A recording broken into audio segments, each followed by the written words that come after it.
This is the Conscious Economics Podcast. Your co-hosts are two women who found themselves in careers on Bay Street, but decided that there was something missing. So here we are. I'm Rhiannon Roseland. I'm your co-host and the CEO of the Economic Club of Canada. I'm also the co-founder of Conscious Economics. Hi, I'm Asil, the CEO of Conscious Economics and a financial therapist. Now, we call ourselves economic healers, and that is a term that I'm sure nobody has heard before, but we really believe that if we want to heal our systems and create a more equitable society, it starts with actually healing our relationship with money and the economy. When you join us on this podcast, you'll be exposed to courageous conversations that help us examine, heal, and redefine the relationship we have with money. Join us on this journey as we co-create the new economy together. Hi, everyone. This is the Conscious Economics Podcast. I'm your host, Rhiannon, and I'm Asil, and we are in the month of July. So July 1st, for those living in Canada, is Canada Day, and it's very timely for us to talk about colonization and decolonization. Absolutely. I think it's such an important topic. I think it's something that many people still feel like they don't understand their part or their role or how they can contribute to the act of decolonizing. And so today we're going to talk a little bit about this and really kind of explore the roots of our economic framework. I'd be the first to admit that only recently I started learning about these frameworks, and more so because you cannot simply study the topic of money without understanding how the broader picture and our history and our trauma really contributes to the behaviors we have with money. So that's why this topic is very important, because when people go to school to study financial literacy, they're missing so many layers and steps before numbers even start to make sense. And colonization is absolutely a mandatory step to understand. And this 100%, topic is all about that. 100%. So if we root back to, the beginning of our current capitalist system, we can root it back into this process of colonization, this process of people coming and settling onto land that isn't theirs, and then putting and placing power and control over the people that are indigenous to that land. And all of this has an economic agenda behind it.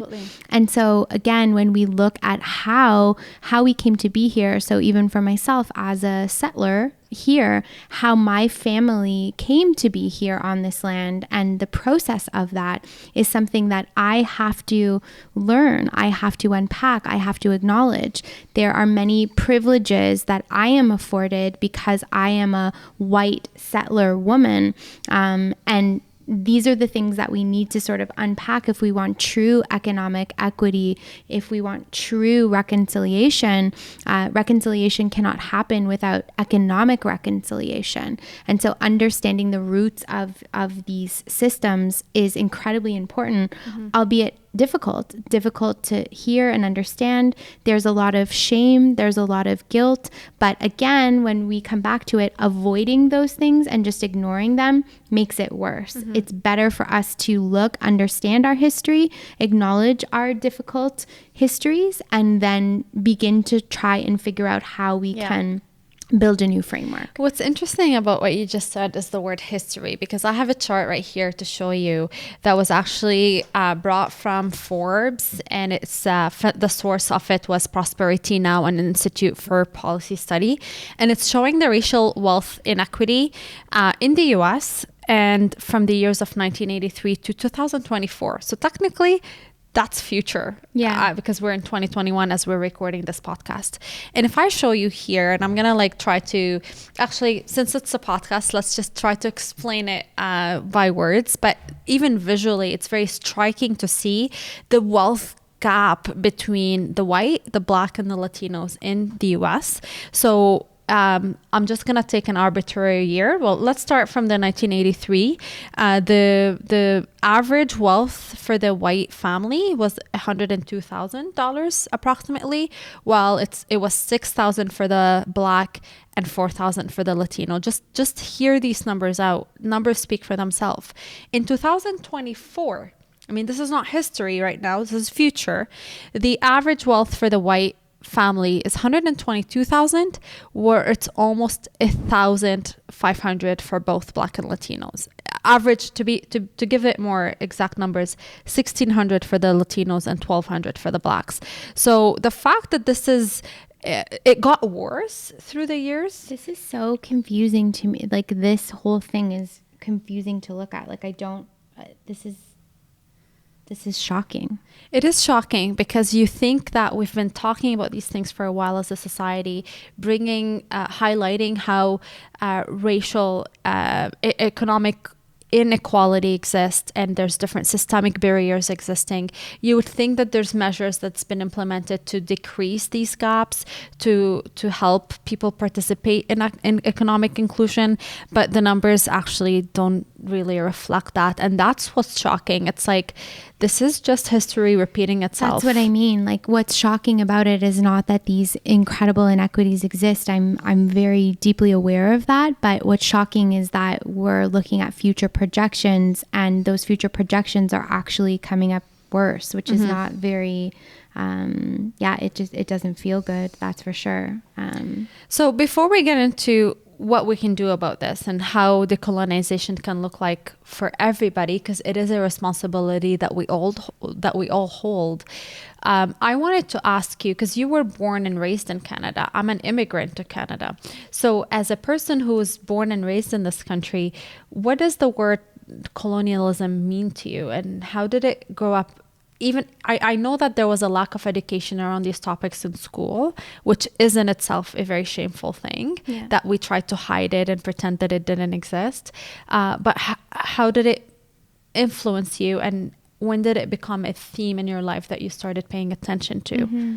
Yeah, growing up in, the public school system here in Canada, we were really, truly not taught the true history of how we really came to be. It was all very much, made to feel very old and ancient, black and white history books talking about, new people coming over to, establish a fur trade. And like, it was done in such a way that it sounded like it was almost a friendly endeavor. And so I remember just feeling very disconnected to this teaching and to this history. And that is something that I think we need to understand when we think of all the ways that Indigenous people and colonization works, is the historicization of Indigenous people, this idea or this sense that any of the issues or the problem are like old or in the past, and always connecting or trying to make it seem that way. Even though the last of the residential schools shut down in only 1996, it's always spoken about like it's this old ancient piece. So for me, I didn't really even hear or understand the term colonization that I can remember until in university. And I then was choosing to pursue courses and study in trying to understand more deeply colonization, post-colonial theory, starting to get more deep into understanding how Indigenous cultures were, victim to this colonization process, and the way and the structure of the economic and power and privilege that's all associated with that act. And again, colonization is a process that hasn't just happened in Canada, but all around the world. And it's something that I think, again, we need to sort of be able to understand that history, and also understand that the modern way forward is understanding that Indigenous people are futurists. Indigenous people are always, looking forward 7 generations forward and making their plans based on that. So like very much futurist, but always perceived and placed in this historical context. So for me, colonization became something that I was very drawn to. And then as I started my work at the Economic Club and started to really ask myself deeper questions around our economic system and how it has all been built and upheld, I began to do more work with Indigenous communities across Canada and just went through my own process of learning and unpacking this.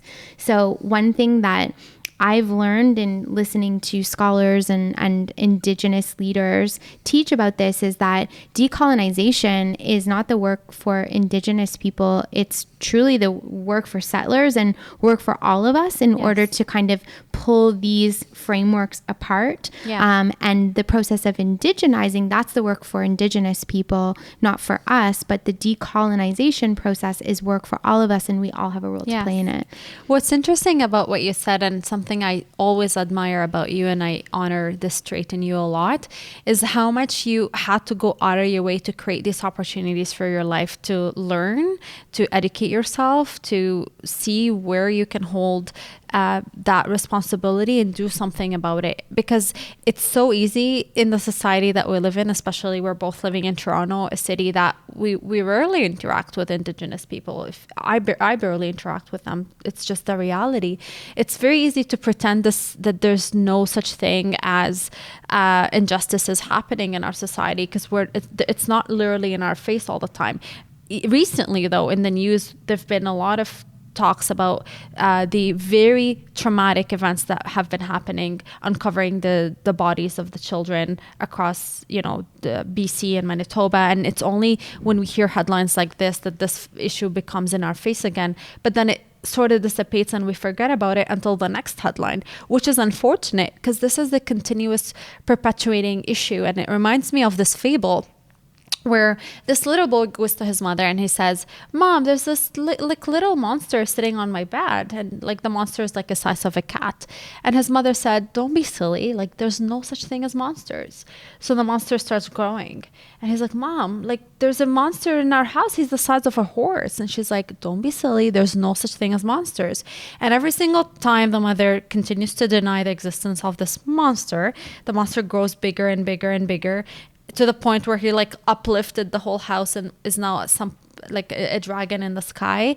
And only when the father came back home, he had to climb on the shoulders of this monster, so he actually acknowledged that there's a monster in this house, that the monster finally disappeared. And the reason this fable is interesting for me to reflect on as we talk about colonization, because it feels as if colonization was this monster we didn't want to acknowledge exist. And the more we refuse to look at that reality and understand it, the more it somehow grows worse, which is why these racial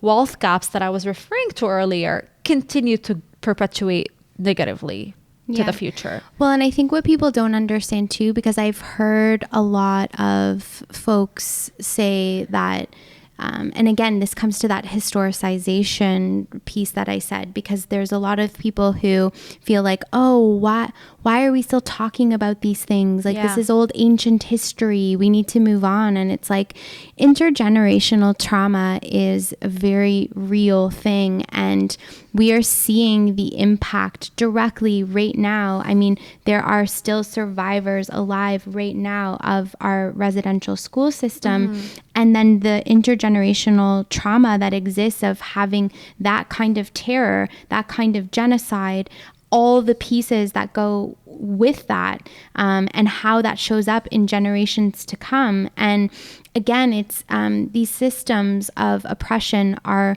so much deeper than we recognize. So let's talk a little bit about what decolonization looks like. Absolutely. Because Nikki Sanchez, who's an incredible leader in this space, an Indigenous leader out of BC, who runs an organization dedicated to speaking about decolonization, has some really cool points around how we can decolonize. So what are some I had of the those privilege of, as you know, I did a certificate called The Trauma of Money, and I absolutely love the founder, Chantal, who started the certification, and Nikki was one of the guest speakers and teachers in that program. So when I walked away with these tools, I couldn't wait to share them, because as a person who is deeply not only interested in learning about history and how it impacts our present and will potentially impact our future, but also I always ask myself, what can I do about it? This is always the follow-up question in my head. So these are tips for anybody interested in the fact that you have a responsibility. We're not just sharing knowledge. Knowledge is only power if you do something about it. So that's what we're doing here.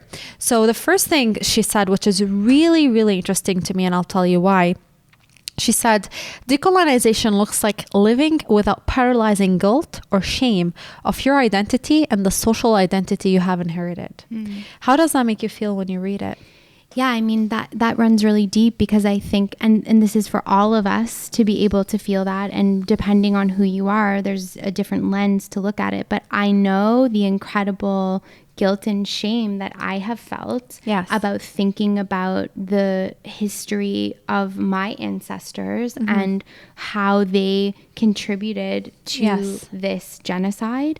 And it is that guilt and shame can be an excuse for many people to not go deeper into the work. It's like it stops right there because there's this paralyzing guilt, but just being paralyzed by the guilt and shame and not doing anything about it doesn't relieve the issue. It's like we have to move past that and start to bravely, as a new generation, go forward and really command within ourselves that we learn and understand. And another way to decolonize is to understand, like, how did you get to this land? Who and what contributed to you being here? What land do you occupy? And who does it belong to? Who did it belong to? What's the story of your ancestors? If you go on our website, actually, you can't even access the website and start looking into who we are and what we do before you have to acknowledge that you're a settler and to kind of just take a moment to reflect on the land that you live and work in. But the reason this is also interesting for me, because I was having a conversation with my partner about it, and my partner always has really interesting views, and I absolutely admire him in so many ways. And what he was saying when I was sharing this specific tip with him about the paralyzing guilt and shame that honestly a lot of people are crippled by, especially like people with privilege, white privilege and whatnot. And he said it doesn't serve anybody when you're crippled with that shame and guilt. You shouldn't necessarily feel the responsibility to take something on coming from that space of shame and guilt. You should feel it because it's your responsibility from a space of inspiration, and we're born to serve, and we're born to be there for the community for what it is, not just not lead individualistic lives. But when we're crippled from shame and guilt, that's not helping anybody either. So he was making the argument that a lot of people are now putting a lot of shame and guilt on white individuals to take responsibility for things that they didn't necessarily create. It's their ancestors that did. And that's just creating a different type of problem. And it was an interesting perspective. I mean, I'm still sitting and trying to process it because it's a bit out of the norm of what you hear. But I thought it was an interesting comment because it's almost like if we continue to do that, then would the tables be turned at one point? Like, I don't know where that would lead us, but I think that the interesting piece about guilt and shame is not that we necessarily contributed to the creation of it, but we absolutely uphold it and we continue to perpetuate it. And one of the biggest pieces of the work, I think, for all of us, and I'll just put it in like a personal tense for me, is I constantly ask myself, where am I still upholding these values and belief systems of that colonial white supremacist? And I do, like, it's in every day ingrained because it has been indoctrinated and ingrained. It's everything to do with the way that we think about currency, to the way that we other people, to the way that we invisibilize certain groups. It's all of those pieces. And unfortunately, it always feels like it's an outside job or this collective job. But really, if we each personally took responsibility for where we are holding these values and beliefs, and understanding that it's not our responsibility for what happened in the past, but it's our responsibility now to be able to reframe and relook at that. So this is actually very tied in with the next tip, that decolonization looks like giving up social and economical power and privilege that directly disempower and like you said, invisibilize others. Plus, it also looks like dismantling patriarchy. And it's interesting that you said just the last piece there, that even though what happened to us in the past is not our responsibility, the healing and the future of what we do from this point onwards, especially when we become educated, it absolutely is. 100%. And I think another way that we can think about decolonization is actually being able to acknowledge the planet and the well-being of the planet as a very critical piece to the process. Yeah. Not extracting and destroying the planet in the name of wealth and power. These are all ways that we dismantle that system, and we decolonize. So the last piece I'd leave you with, and really this goes back to what I think my partner was trying to communicate to me, is that decolonization looks like celebrating who we are and connecting the unique knowledge that we each bring to work together and solve global challenges collectively. And I think this is really what he was trying to tell me, because when you're like crippled with the shame and the guilt, you forget that your identity is also to be celebrated. Like when you want to honor the other and the difference that the other brings to you, it does not mean putting your own lineage down. It does not mean disowning who you are just because who you are created, like the identity and the privilege that you carry creates all these complexities that we're currently talking about and dealing with. So it's important that we each own the difference that we bring to the table, whether you're a white person, whether you're like me, a Middle Eastern Muslim woman, an indigenous person, Latino, like we all have very interesting cultures. And it's really in coming together and owning these cultures that we can truly create a co-creation of this world that we all want to belong to. Well, and I will just sort of end on that statement that we are not Indigenous, and we are, speaking from one lens right now as we speak about this. So I'm constantly trying to continue to educate myself. I know you are as well. It's something that we want to have a lifelong commitment to, and to really ensure that when we talk about building this conscious economy, that is a decolonized economy, and that this is something that we want to actively pursue. And the last piece that this is my own sort of personal take, but when I think about the act of globalization, I think we got that wrong in so many ways. There's so much that we've done in order to, again, uphold this sort of white patriarchal framework, and being, taking resources and labor from other places around the world to support this kind of Western capitalist model. But one thing, when I think about what would a true act of unity of globalization look like to me, and that would be to honor all of the unique knowledge that is all around the world, and actually be able to, like, if each of us came together, each culture holds like one piece of the puzzle to building this really beautiful mosaic of something that is whole, that is connected, that is all rooted back into that oneness and that unity consciousness. And so I hope and pray for the time when, whether it's, my children or the generations to come, can actually extract that beauty and value, as opposed to suppress it. Yes, and taking from others in order to uplift someone else, and instead actually being able to work together and take those most beautiful, knowledge and privilege, and turn that into that one sort of global unified. Absolutely. So for all the listeners, these are big topics we're talking about here, and there's only so much we can cover in a 25 minute episode. So we do encourage you to just really join the conversation in whichever way it means for you, whether you're bringing it up in your next social setting, or you're just spending some time on your own to reflect on these topics and conversations that we bring up. And also to visit our website at consciouseconomics.ca and become a member of this economic healing journey that we are co-creating together, because it is a journey that is truly something that we all play a responsibility. And even though our healing journey is unique and personal to us, there is a collective piece to it that community brings as well.